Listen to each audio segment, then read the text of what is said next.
ازيكم يا اصدقائنا؟ عاملين ايه؟ يا رب تكونوا بخير. اهلا بكم في حلقه جديده من قناه سايكولوجيات. تخيل معايا كده يا صديقي ان انت قاعد الصبح بدري كده في البلكونه بتتامل ومعاك كوبايه القهوه اللذيذه. فجاه جت تمسك الكوبايه، حسيت بسخونه ايدك بدون تلقائيه منك، سابت الكوبايه وقعت على الارض.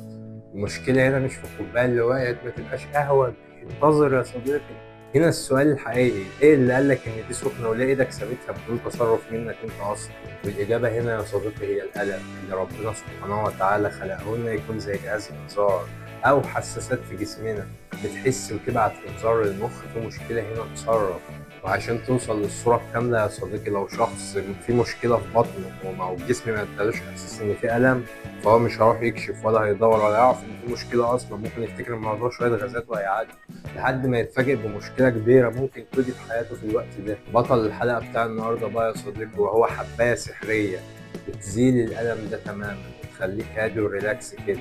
بس تفتكر هي بتنفعك ولا بتدمرك بطريقتها؟ كوباية قهوة لذيذة بدل اللي انت وقعتها، ويلا بينا نخش على الفيديو.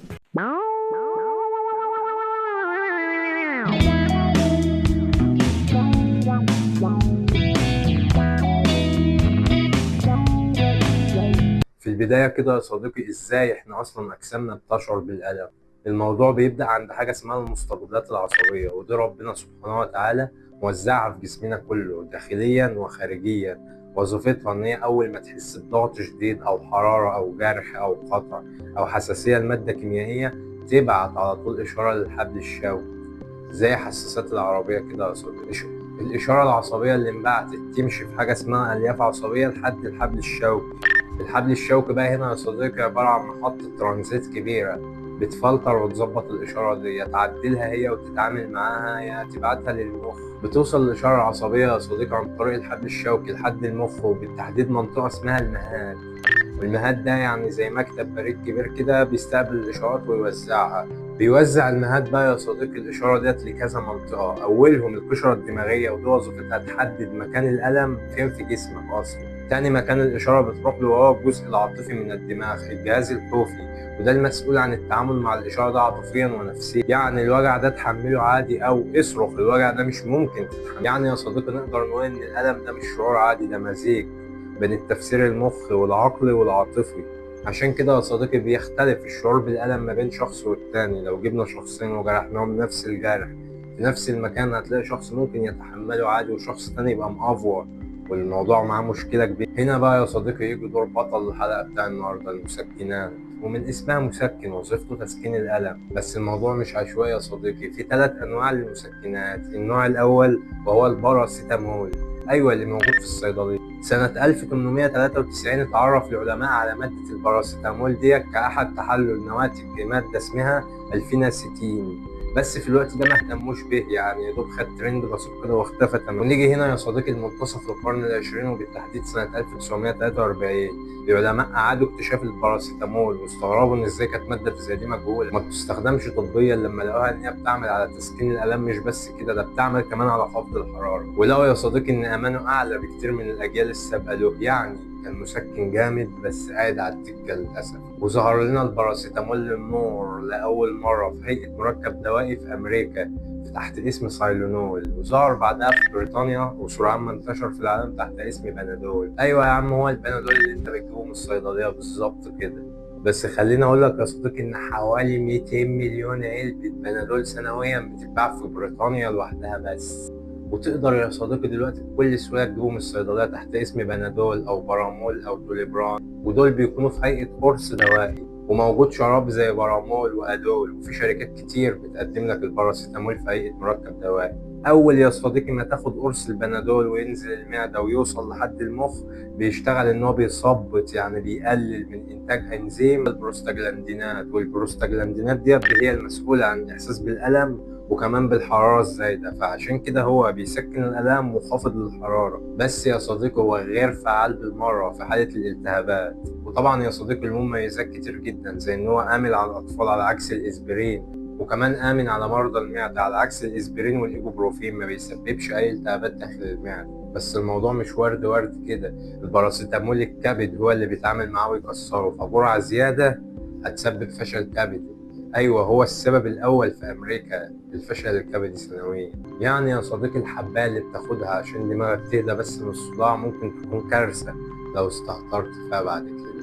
النوع التاني بقى يا صديقي وهو مضادات الالتهاب. طب يعني ايه الاول كده التهاب اصلا؟ جسمنا يا صديقي اول ما بيتعرض لاي ميكروب بيقوم راسل اشاره انذار على طول، بتحفز انتاج البروستاجلاندينات اللي لسه متكلمين عليها من شويه. نتيجه ده يا صديقي بيبقى في حراره مرتفعه والدم بيتدفق بزياده للمكان، وده بيسبب احمرار وانتفاخ في قلب المنطقه اللي فيها التهابات. يعني جسمنا يا صديقي بيولع نار عشان يخلص على عدوه حتى لو هيأذي نفسه. وهنا بيجي يا صديقي دور مضادات الالتهاب غير السترويديه. طيب بتشتغل ازاي؟ عندنا انزيم يا صديقي اسمه سايكلوكسجيناز، اختصاره COX. الانزيم ده هو اصلا اللي بيخلي الجسم يصنع البروستاجلاندينات. مضادات الالتهاب هنا بقى يا صديقي بتروح له وتكتم عليه، ما انتش هتشتغل، مش هتفرز اصلا. نتيجة ده الحرارة بتهدى والألم بيهدى، طبعا الالتهاب اوريدي هيخف. طبعا يا صديقي اول ما نستخلص لحاء شجرة الصفصاف لان فيها مادة مشابهة للإسبرين اللي بنعرفه النهاردة هم المصريين القدماء. عظيمة يا مصر. لحد سنة 1899 في الوقت ده شركة بايرن الألمانية سوقت الإسبرين على هيئة منتج دوائي لمضادات الالتهابات. انتشر يا صديقي انتشار واسع. أولهم يا صديقي وهو الإيبوبروفين، وده هتلاقيه في الصيدلة تحت اسم بروفين أدفيل. تاني حاجة الديكلوفيناك، هتلاقيها في الفولتارين وهتلاقيها في الكتافلام وهتلاقيها في الديكلوفين. طبعا دي بتخفف من آلام المفاصل. تالتهم النيروكسين، وده هتلاقيه تحت اسم نابروسين، بيستخدم في آلام العضلات وآلام الدورة الشهرية عند الفتيات أو الإناث بشكل عام. وهنلاقي الكيتوبروفين تحت اسم كتافاست، وطبعا اللي كلنا عارفينه وهو الإسبرين. بس يا صديقي مضادات الالتهابات مش زي الباراسيتامول، لأ، اللي بتسبب قرح في المعدة والتهابات ونزيف، ومع الاستخدام الطويل بتسبب تليف ومشاكل في الكلى والكبد، وكمان ممكن تسبب جلطات. يعني يا صديقي زي رجال المطاف كده اما بيطفوا اي حريق، بس مش مشكلة لو بوظوا العفش، بوظوا البيت، بوظوا اللي في الشقة. ركز بقى معايا يا صديقي عشان نخش على ثالث واخطر نوع من انواع المسكنات، الا وهي المسكنات الافيونية. من الاف السنين يا صديقي الحضارات القديمة زي السومريين والمصريين برضه اكتشفوا الافيون، وكانوا بيخرجوه من حاجة اسمها زهرة الخشخاش. كانوا بيسموه نبتة السعادة، كانوا أصحاب مزاج لأنه شايفينه بيسكن الآلام وبيسبب راحة ونشوة شديدة. ومن هنا بقى يا صديقي ظهر النور المورفين. بتعمل يا صديقي المسكنات الأفيونية عن طريق مراكز موجودة في الحبل الشوكي وفي الدماغ. تستقبل يا صديقي المراكز ديت المسكنات ديت وتوقف الألم تماما قبل ما يوصل للدماغ. يعني بتعمل زي بوابة ما يعديش من الحبل الشوكي لحد المخ، آخره هنا. ولو حاجة عدت في مستقبلات برضه في المخ هتوقف الألم، بس هنا مش هتلاقيها في الصيدلية لأنها بتندرج تحت جدول المواد المخدرة، أولها المورفين، وده بيستخدم في العمليات الجراحية الكبرى وبرضه في حالة الأمراض السرطانية. تانيهم الكودايين، وده ضعيف شوية عن المورفين، بيخش في بعض أدوية الكحة والمسكنات. ومن هنا يا صديقي تيجي نقطة إدمان التوسيكان وأدوية الكحة. تالتهم يا صديقي وهو الترامادول، وده نوع شائع أو كان شائع جدا في مصر لحد ما دخل جدول، بيسكن الآلام من الفئة المتوسطة لحد الفئة الشديدة برضه. أقوى نوع خالص يا صديقي من المسكنات الأفيونية وهو الفنتانيل، أقوى ب10 مرات من المورفين نفسه. بيستخدم الفنتانيل في العمليات الكبرى والحالات الجراحية الحرجة جدا والكسور الشديدة، الحوادث الشديدة جدا. بس هنا يا صديقي الحياة مش جنة للأسف.